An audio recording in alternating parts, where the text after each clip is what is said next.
सन 2012 उत्तर प्रदेश का श्रावस्ती जिला मुख्यालय भिनगा की घटना है, जहां पे एक ही पिता के 4 पुत्र अपने परिवार के साथ सकुशल रहा करते थे। लेकिन 2012 में एक ऐसी घटना होती है जिसके कारण इनके परिवार के बीच मनमुटाव, दूरियां व विभिन्न प्रकार की दुर्भावना उत्पन्न हो जाती है। दरअसल घटना यह है कि 2012 में जिला न्यायालय के लिए कुछ जमीनें अधिग्रहित की जाती हैं, जिनमें इन चारों भाइयों की जमीनें भी निकलती हैं। यह चारों भाई पहले से ही अपनी धन संपत्ति, मकान, दुकान, खेत खलिहान का बंटवारा कर चुके थे। कई सालों से अलग रह रहे थे, लेकिन चारों भाइयों में बहुत ही संप्रदा और एक लगाव रहता था। कोई अलगाव नहीं होता था, लेकिन जब जमीनें एक्वायर हुई उसके बाद से इन लोगों के बीच अलगाव देखने को मिलने जाने लगा, क्योंकि उन जो 4 भाइयों थी उनकी जमीनें निकली, उनमें से 2 भाइयों की कुछ जमीनें बच गई, जिसमें से 2 भाइयों ने उन दोनों भाइयों की जमीनों का बेईमानी कर लिया, हरण कर लिया। कैसे कर लिया? इसका कारण एक ही है, क्योंकि वो पढ़े लिखे लोग नहीं थे, अनलिटरेट लोग थे, जो संविधान को समझ नहीं पाए। जानकारी के अभाव के कारण वह दोनों भाई जिनकी जमीनें नहीं निकली थी, वह उन दोनों भाइयों का मुश्तरका नहीं हटवा पाते हैं। इस कारण कोर्ट का जो निर्णय होता है वह चारों को बराबर में बांट दिया जाता है। यदि उनको संपूर्ण जानकारी होती, संविधान की सभी अनुच्छेद मालूम होते, सभी प्रकार की जानकारियां होती, तो शायद उनके साथ डिस्क्रिमिनेशन नहीं होता। इस कारण जो संविधान की क्लास होने जा रही है, संविधान का संपूर्ण वाचन होने जा रहा है, संपूर्ण का पाठ होगा, उसका उपदेश एक ही मात्र है। वह यह है कि भारत के प्रत्येक नागरिक को संविधान की कम से कम कुछ मुद्दुद जानकारियां उसके पास होनी चाहिए। जिस प्रकार से मेरे द्वारा संविधान का पढ़ाया जाना का एक उपदेश है, उसी प्रकार से संविधान का भी एक उपदेश है कि आखिर संविधान की रचना हुई है तो वह किस कारण हुई है, उसका उद्देश्य क्या है।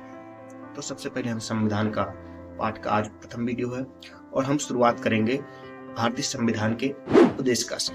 हम भारत के लोग भारत को एक संपूर्ण प्रभुत्व संपन्न समाजवादी पंथ निरपेक्ष लोकतंत्रात्मक गणराज्य बनाने के लिए तथा उसके समस्त नागरिकों को सामाजिक, आर्थिक, राजनीतिक, न्याय, विचार, अभिव्यक्ति, विश्वास, धर्म और उपासना की स्वतंत्रता, प्रतिष्ठा के अवसर की समता प्राप्त करने के लिए तथा उन सब में व्यक्ति की गरिमा और राष्ट्र की एकता और अखंडता सुनिश्चित करने वाली बंधुता बढ़ाने के लिए दृढ़ संकल्प होकर अपनी इस संविधान सभा में आज तारीख 26 नवंबर 1949 ईस्वी को तथेवदर्थ इस संविधान को अंगीकृत, अधिनियमित और समर्पित करते हैं।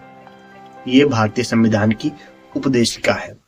तो हम इस उपदेशिका को सबसे पहले डिकोड करते हैं कि इसका मतलब क्या है, क्या चाहता है भारतीय संविधान।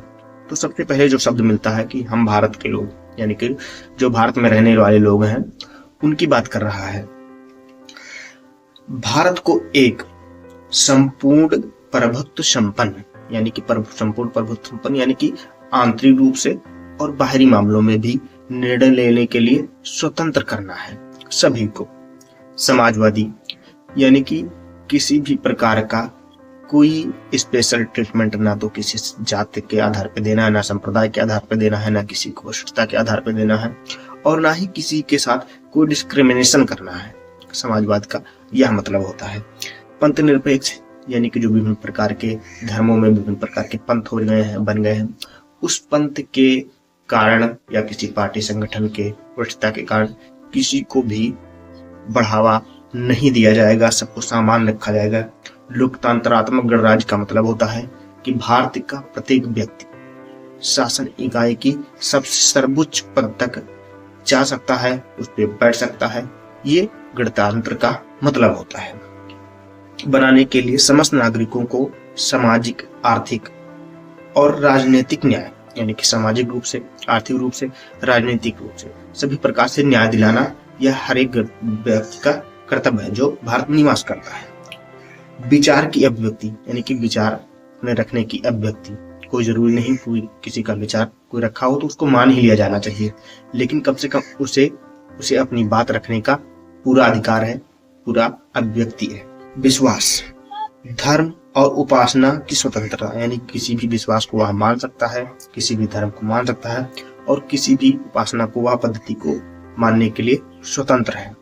प्रतिष्ठा जो होता है, कोई कार्यक्रम हो या कोई किसी प्रकार का संगठन हो, उसमें सबको समान अवसर उपलब्ध कराना, सब में समता होनी चाहिए, यानी कि बराबर का हकदार है उसमें प्राप्त करने के लिए, तथा सबको व्यक्ति की गरिमा यानी कि एक दूसरे के मान सम्मान की गरिमा को बनाए रखने का भी यह कार्य है।